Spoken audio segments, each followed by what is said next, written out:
Namaste. My name is Marshal Govindan, and my spiritual name is Satchitananda. For the past 50 years, I have been practicing Kriya Yoga, which is an ancient tradition founded by a great master in India. His name is Babaji, and he was made famous, and this Kriya Yoga was made famous by Paramahansa Yogananda in his autobiography of a yogi. The last few years I have been concentrating on publishing some literature with regards to the ancient teachings of yoga from South India in particular. For the past 25, 30 years I've also been teaching Kriya Yoga. So the cause of human suffering, according to classical yoga, which is very similar in many ways to Buddhism, is what are referred to as the kleshas, and they are, there's 5 of them. The first one is ignorance of our true identity, which manifests as egoism or identifying with what we are not: the body, the mind, the emotions, memories, fears. The second klesha, or cause of suffering, is known as egoism itself. Okay? Attachment is the third. Attachment is imagination that I will find happiness from something out there. Okay? The fourth is called aversion, which is kind of the opposite of attachment. And it is the dislike of something. It's the imagination that if something like that happens, I will suffer. And the last one is the fear of death. So the traditions of yoga, like Buddhism, their main purpose actually is to help people to overcome these sources of suffering. And it begins with, you might say, moral prescriptions, what you should do, particularly in your social relationships, to avoid things like telling lies, harming other people, being greedy. All these things tend to create more suffering. And they also encourage people to cultivate inner awareness, or beginning with calmness. Because when you're calm, then you can see things much more clearly. Okay? So the practice of yoga is really oriented towards 2 things: attenuating or weakening the causes of suffering, and achieving what's called self-realization. And self-realization is becoming established in the awareness of one's true identity, which is not a thing. It's what we call the subject, or the seer, not the seen. So in relationship to the seer, everything is an object. Not only those things out there experienced through the 5 senses, but also our emotions, our thoughts, our memories. These are all things that we can witness. So the exercises of yoga, for example, to practice postures, okay, meditation, breathing, all these have the effect of weakening the tendency to become agitated, disturbed, what we call, to become perhaps fatigued, doubtful, confused, and to cultivate what's called calmness or balance. We live in a culture today which emphasizes being an individual, being special, being better than others. A lot of competition as a result. And it emphasizes also acquiring and consuming things out there. So the yogic spiritual path actually begins when you are ready to be no one special, to experience nothing special. Because specialness, by its very nature, requires a separation, a division. And we are all fundamentally one. Right? So, to use an analogy, each of us in the egoistic state of wanting to be special is like a wave on the surface of the ocean, which emanates from the ocean and looks at the other waves and says, I'm bigger than you, or I'm more beautiful than you. So the process of yoga is a process of returning to the ocean and realizing our oneness with everything. And from that perspective, which is the perspective of awareness and consciousness, we find continuous bliss. The highest purpose of life is to attain self-realization in an integral manner. Self-realization can be defined as the permanent state of identification with your true self, which is pure consciousness, which has no beginning and no end. In most spiritual traditions, this is limited to a spiritual dimension of life. It does not include the intellectual, mental, vital, and even physical dimensions. But in the tradition to which I belong, which is a tradition from South India known as Siddhanta, the goal and the purpose is to make this an integral realization so that all 5 dimensions of our being are conscious, fully conscious of their true identity, and then can manifest their potential for perfection. As human beings, we are unique in that we have the ability to conceive of perfection, to see our own imperfections, and to devise means and apply ourselves to those means to go from imperfection to perfection. So we could say that the goal is siddhi, or perfection of our potential. The immortals do exist. Their goal was not to become immortal, however. Their goal was to completely surrender to the divine, to allow the divine to descend within them and to achieve what I call perfection, or siddhi. This first occurs in the spiritual dimension of one's being, where one realizes in an intimate manner the presence of the Lord. Not in a religious sense, but in the sense of a deep love or communion. So the siddhas, or the immortals, refer to the Lord as love. They say, Ambu Shivam. Love is God. At this point, most saints look at the world, look at the condition of their mind and their body, and they say, I've had enough. I'm ready to leave. But a few decide to surrender at the level of the intellect, where there may be some tendency to hold on to intellectual beliefs, religions, forms, ideas, dogma, based on the culture in which they live. So they surrender that also, and they become a sage. So they're able to know things directly through intuition, through identity with whatever it is they want to know. They don't have to read a book. They simply concentrate on the subject matter, and they become one with it by identity. A few go even further to the mental plane, where they begin to surrender, allow the divine to descend and to manifest some of the potential that we have as human beings, such as clairvoyance, clairaudience, prophecy. These are faculties which are called the subtle senses. We usually use them only during dreams at night, when our eyes are closed. We're experiencing these subtle senses, right? This is part of the mental dimension.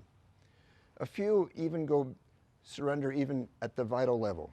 The vital body is the seat of desires and emotions. It's the most problematic, most troublesome part of our existence.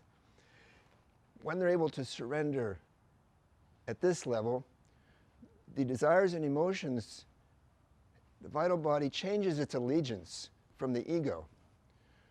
Because the ego is always looking for small delights, ways to interrupt its existential suffering by distraction. When the vital body shifts its allegiance to that of the soul, to that of our higher consciousness, the vital body begins to manifest potential for miracles, or what we would refer to as miracles. Materialization, dematerialization, and in the rarest of cases, some siddhas have been able to surrender even at the level of the cells of their body, in which this great potential power and consciousness, the light, descends into the cells of the body, and they overcome the limitations of death and disease, and they become invulnerable. It doesn't mean that they remain forever on the physical plane, but they're no longer obliged to leave it because of disease. The siddhas would say perfection in a diseased body and a neurotic mind is not perfection. Right? So this perfection, or this, you might say, immortality may occur with a body, and they remain for a long time. Some of the siddhas have existed for even thousands of years. This has been well documented. I've written a book 30 years ago called Babaji and the 18th Siddha Kriya Yoga tradition, and this encapsulates much of the literature that we've published through our research. Some of them will then leave the body, like camphor disappearing, and some will suddenly just merge immediately without even transforming the physical body. So this I'm sure sounds quite amazing to most people in the West. But if you go to South India and you talk to just about anybody, they will refer to these individuals as siddhas. And they are legendary. And they are known to be the, might say, progenitors or founders of their culture. And they, rather than leave the world, their goal, to go to some heaven, for example, their goal was to bring a divine consciousness and perfection into the world. So they worked in all fields of human interest, from medicine and the various sciences and health. Well, we have been told by the founder of the Kriya Yoga tradition, whose name is Babaji Nagaraj, he told us that he was born in the year 203 AD. Right? His guru, Boganathar and Agastya, we don't know their exact age, but it's much older than that. I have a friend who is a monk who went to Mount Kailash about 10 years ago, and on the way he met a number of very, very old sadhus, or holy men or monks, and one of them claimed to be 650 years old.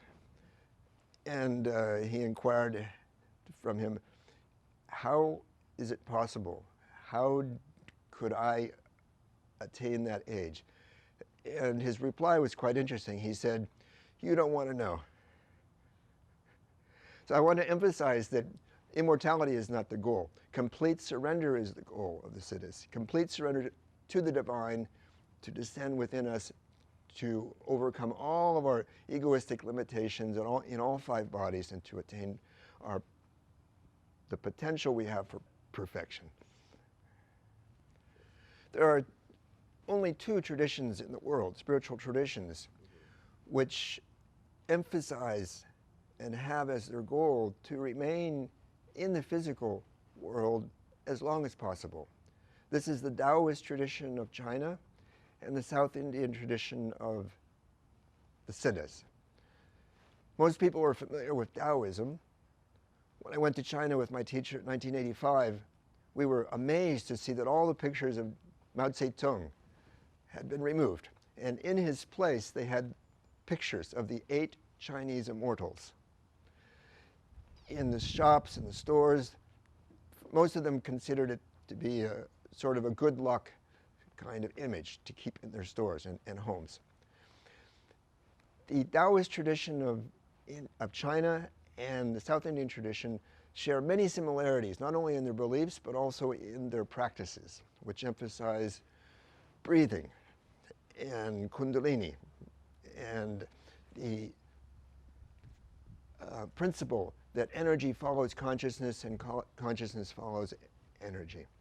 Now, the goal is not immortality.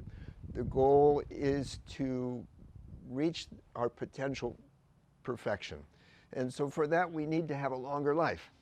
As George Bernard Shaw once said, youth is too precious to be wasted on youth. By the time you reach maturity, or even old age, and you become wise as to the, you might say, life, by then your physical body is worn out, and you find it difficult to even practice spiritual meditation or postures or any other exercise. So if you can keep the physical body healthy for a long time, you buy time to complete the process. So this is why there's an emphasis on longevity, to have more time to complete the process of removing the manifestations of egoism, the resistance in our human nature to its perfection. This is the great challenge of our human nature. We are a work in progress. We're like a car manufactured by General Motors, which has 500 defects. Most spiritual traditions say, I can't be bothered with it. Let me out of this place. Let me go to heaven. But the traditions of China and South India say, no, we're going to overcome these limitations. We're going to manifest our potential perfection. So they use even herbs, what's called kaya kalpa, to buy more time to maintain the physical body in a healthy state. Well, I think I've made a few steps. Physically, I feel the same as I did when I was young. So I've been able to maintain my health, and I have overcome quite a few of the bad habits, and certainly the delusion of the mind. And I've certainly been able to experience self-realization, and do experience it most of the time. So, as Patanjali says, this process is not a straight line. It's more like a zigzag.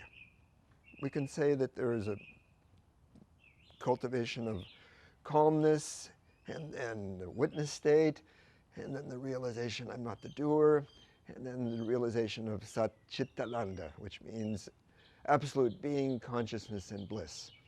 So these are all things which I have been able to maintain.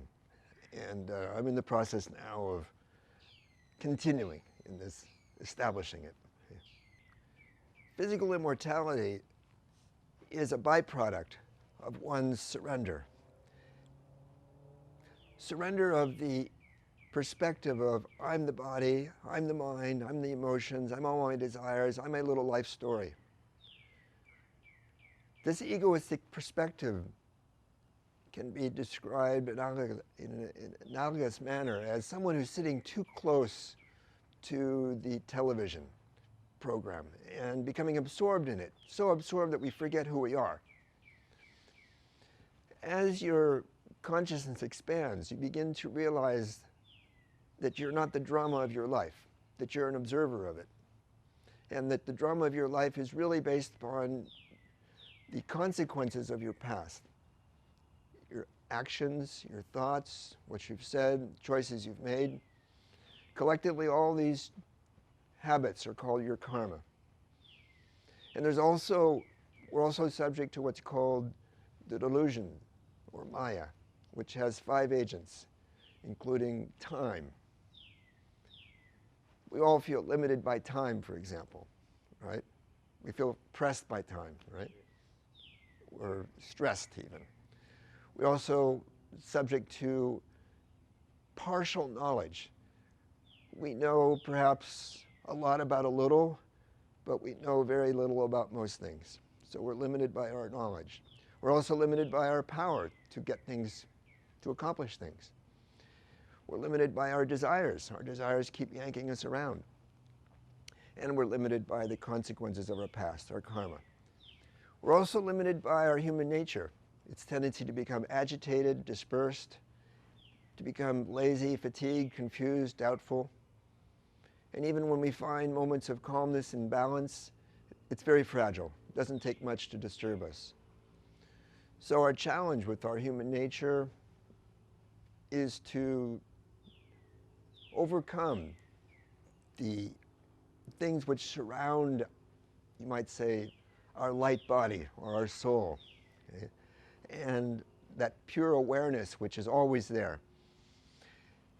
As we surrender to this higher consciousness, as our perspective changes, we're able to, one by one, begin to overcome these limitations. And as I've said earlier, the vital body, the seat of our emotions and desires, once it begins to change its allegiance, once you become enthusiastic about this process of overcoming pride, desire, egoism, fear, anger, your higher self begins to direct your practice. It begins to point out to you what you need to change, what you need to purify still. And so you say, well, my body is wearing out. I need more time. So you do exercises, you watch your diet, you take care of your health so that you can buy more time for this process. And of course, if you have an accident or you die from illness, the aspiration of the Siddha tradition and the Chinese Taoist tradition is not simply to go to some heaven. You may be looking forward to some respite from this life with all of its challenges, but eventually you know you'll have to come back. So there is the aspiration to come back in a situation where from an early age you can continue the process of becoming enlightened in an integral manner at all levels, not simply to remain out of this world, but to bring the divine into the world fully conscious with all of your human potential for perfection. The Siddhas experimented with technology, with techniques. Classical yoga was based upon realization that there is the seer and the seen, the subject and the object. And the object of our lives are distracting. So there's a tendency in classical yoga, which is defined by Patanjali, to remain apart from the world and to simply concentrate on meditation, concentration, going within, and keeping one separate from the world. The Tantric tradition developed subsequently with the realization that the divine is everywhere. And the word Tantra actually means web, and it's referring to that web between the material world and the spiritual world. So it's the web of means that we can use to maintain a spiritual awareness in the midst of all of our activities. So rather than saying God is not in this, God is not in this, God is not in this, the Tantrics say God is in this, God is in this, God is in this, God is in this. Both approaches are equally valid, both approaches are equally powerful, but in a modern materialistic world, the latter makes more sense because the culture, and we're all habituated to value material things. We need to find a way to bring our spiritual consciousness into our work, our play, our relationships. So the Tantric approach is what I think is most attractive to people and the best approach. And we find Tantra in India, China, and Tibet. Babaji's Kriya Yoga, which is what I practice, is a distillation of the teachings of Siddhanta, the teachings of the Siddhas. And it emphasizes a fivefold path, which includes asanas, postures for the physical body to create a firm, healthy foundation which maintains your calm perspective, right, without distraction from the physical body. The practice of the breathing techniques of Kriya Kundalini Pranayama, Kundalini being your potential power in consciousness, to awaken the chakras, these psycho-energetic centers corresponding to the various psychological states that we can, each of us, manifest. Meditation, the scientific art of mastering the mind, mantras, the repetition of silently of sound vehicles to awaken the intellect and intuition, and bhakti yoga, yoga of love and devotion. The most potential practice in Babaji's Kriya Yoga is Kriya Kundalini Pranayam and related techniques, because it follows the principle that of Tantra that consciousness follows energy and energy follows consciousness. Basically, what we're trying to do in this practice is to bring more and more energy into the higher chakras. They're a little bit like the channels on your television. They're invisible, you can't see them, but you know that if you change the channel, you get a different experience. Most of us are living in the first three chakras, which are related to our need for security, our sexuality, and all our desires. Occasionally, we experience the manifestation of the heart chakra, where we feel that the needs of others are as important as our own. Even more rarely do people open up the throat chakra, where they experience a flood of inspiration and creativity. So it fluctuates, it opens and closes. So the goal of Babaji's Kriya Yoga and practice of Kriya Kundalini Pranayam is to raise the energy to open up these chakras so they remain consistently open. When your heart chakra is open, it's no longer me, myself, and I who's directing your life. It's your heart. It's your compassion and love for others. When the throat chakra opens, you are inspired and creative in all that you do. When the third eye chakra, the Ajna chakra, opens, you experience intuition and guidance from a higher source of intelligence, what Sri Aurobindo refers to as the psychic being, the voice of your soul, which begins to guide you in your life. And when the crown chakra opens, you begin to experience the presence of the awareness of the divine. Occasionally it may open in a spiritual experience and people say, I had this experience and it was wonderful, how can I get that again? If you practice Kriya Kundalini Pranayam and raise the energy up to these higher chakras, you can blow open the door and you can have access to that awareness of the presence of the divine everywhere, anytime you wish. So your challenge then is to bring that awareness into the other dimensions of your life. And this is all about balance. It's all about cultivating presence and awareness and calmness. So Kriya Kundalini Pranayam is the most potential practice that we do. And we find other traditions tend to ignore the practice of these this particular type of breathing exercise. There is a famous quotation, a famous verse in one of the most important works of the Siddha literature. It's called the Tirumandiram. Its author is a Siddha whose name is Tirumular.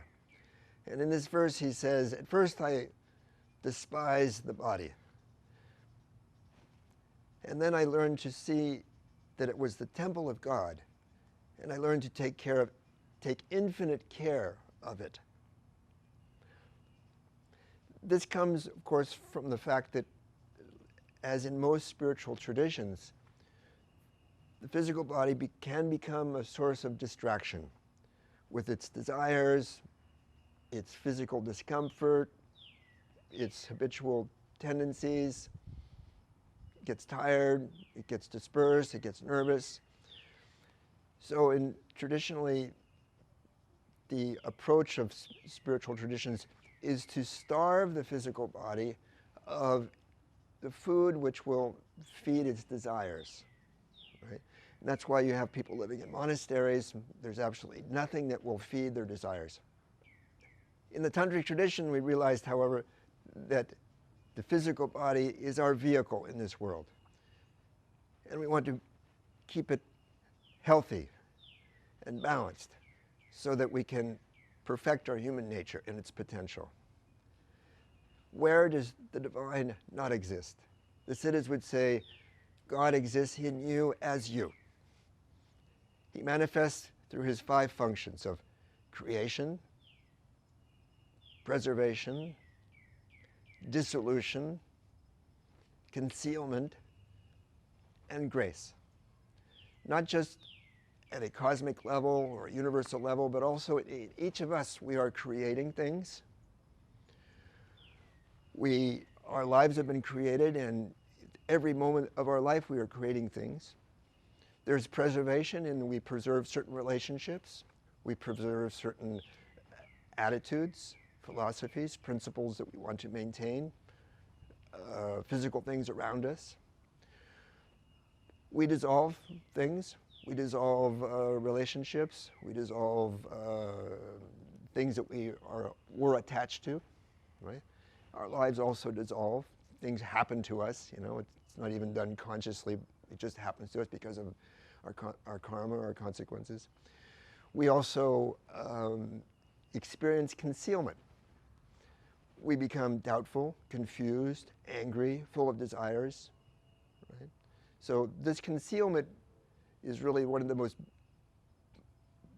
grace-filled things that we have, because it forces us to seek, to go further, to not be satisfied with the limited, you might say, delights that we've had in the past.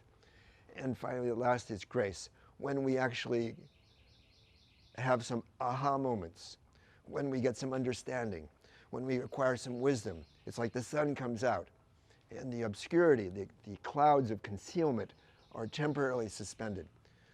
So these things are happening within all of us all the time.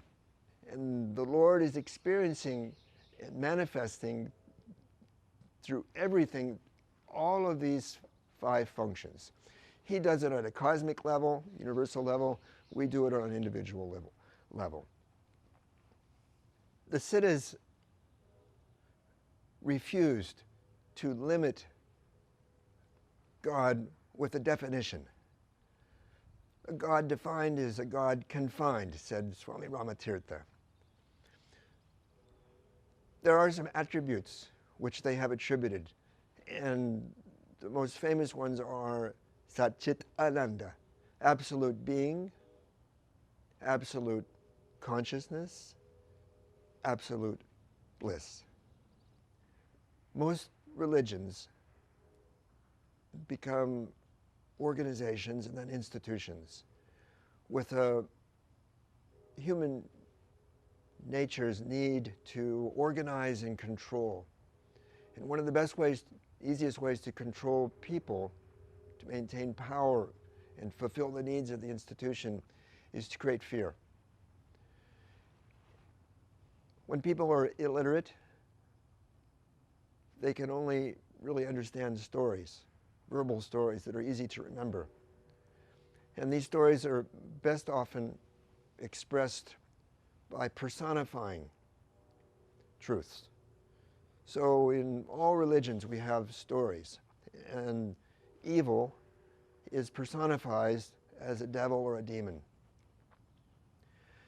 But these are simply personifications of the sources of suffering which we have in our human nature. And as I've said earlier, these are 5. Ignorance of our true identity, which is the mother of all the others. Egoism, the habit of identifying with the body, the mind, the emotions, the desires, the fears. Attachment, imagining and holding on to and clinging to pleasure. Aversion, holding on to, clinging to aversions or attachments to things we don't like. And fear of death. So the process of freeing ourselves from the personification of evil, the devil, is really the process of freeing ourselves from the perspective of egoism and replacing it with the perspective of the witness, pure consciousness. Yogis see the world as a play of forces which are moving through all of us, sort of like the weather. Because of our egoistic perspective, we tend to say, I'm angry, or I'm fearful, my life is miserable. Okay? But actually, these are just forces which are moving through us. And we can all add to the forces of love, forgiveness, bliss, or we can add to the forces of anger, fear, and desire. So which side do you want to be on?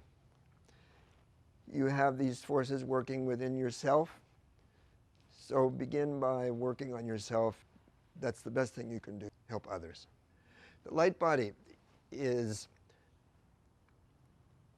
the experience which occurs when you become aware of what is aware. This is referred to as samadhi in yoga, or cognitive absorption, as samadhi is translated in the translation of the Yoga Sutras, which I've made. That is, most of the time there's a subject and an object, and the object is something out there that we experience through the five senses, or it could be an emotion, or it could be a desire or a memory. But can you turn your eyeballs around, in a sense, and concentrate on what is actually seeing? What is the seer? To become aware of the seer, consciousness itself. When you do, then you realize, oh, it's light.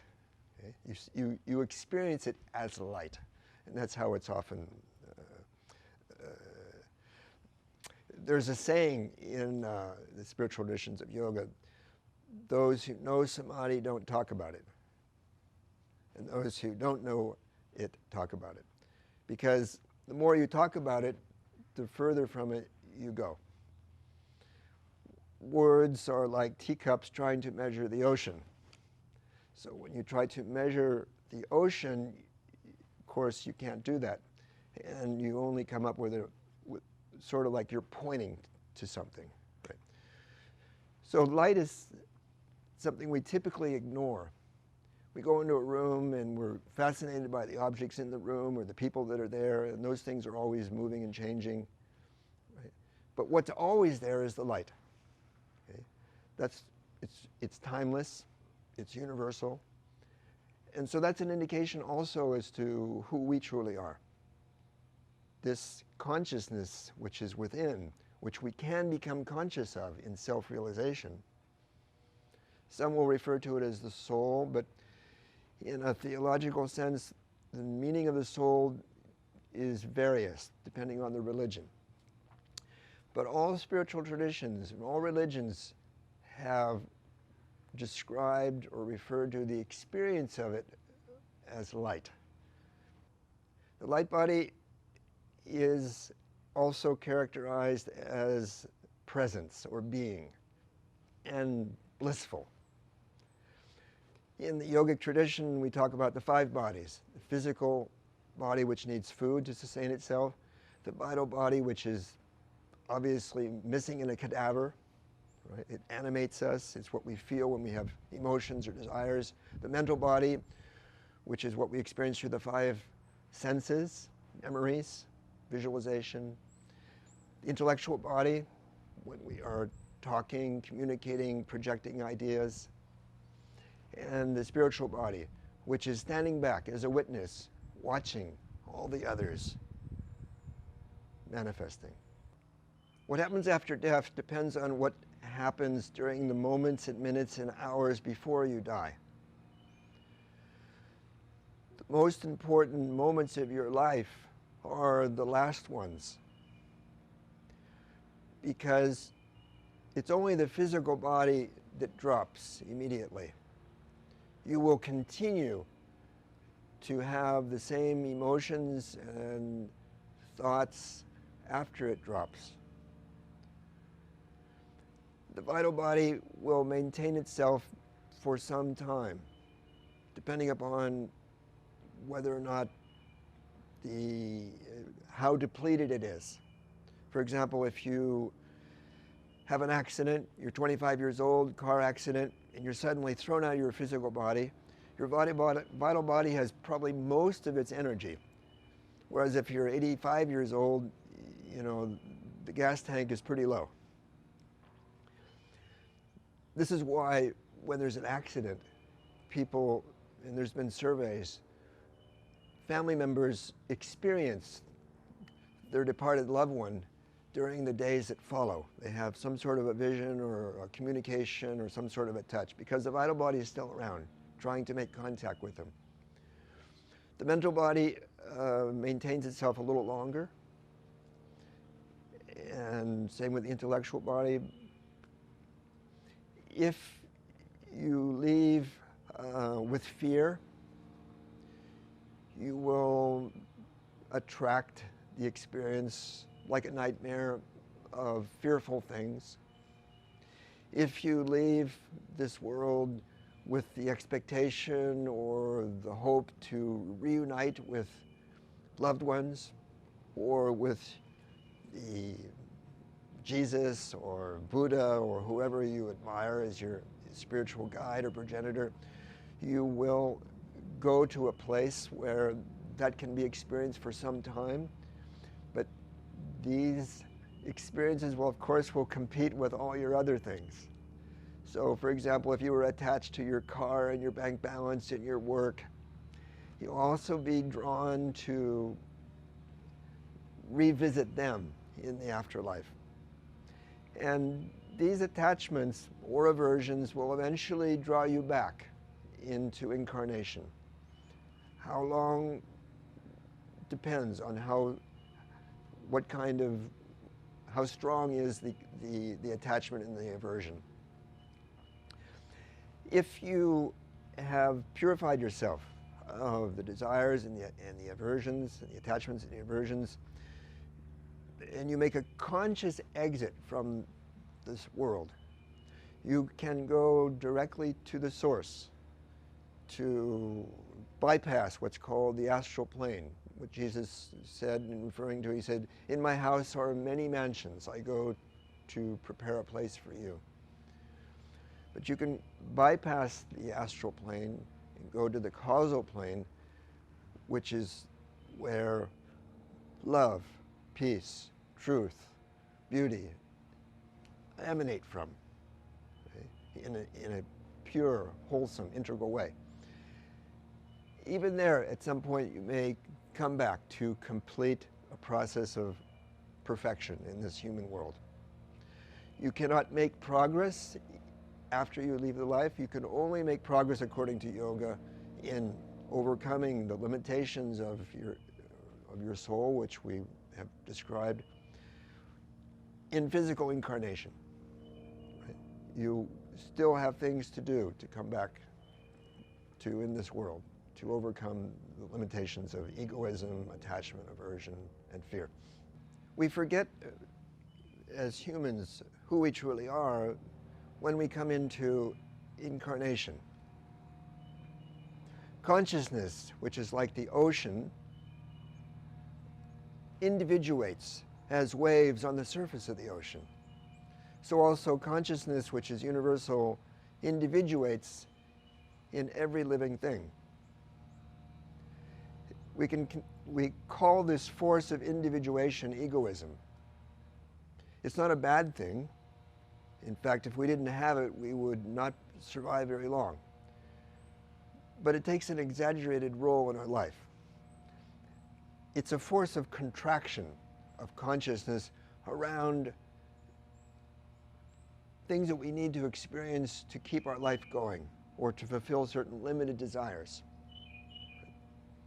Yoga and spiritual practices have the opposite effect. They expand our consciousness so that we can use egoism when we need it to keep ourselves healthy and to protect ourselves from danger. But as you cultivate more and more the presence of mindfulness and the witness, then you become more an observer. And you see, even at some point, that you are not the doer, that everything is being accomplished, and you are simply an instrument of a higher consciousness.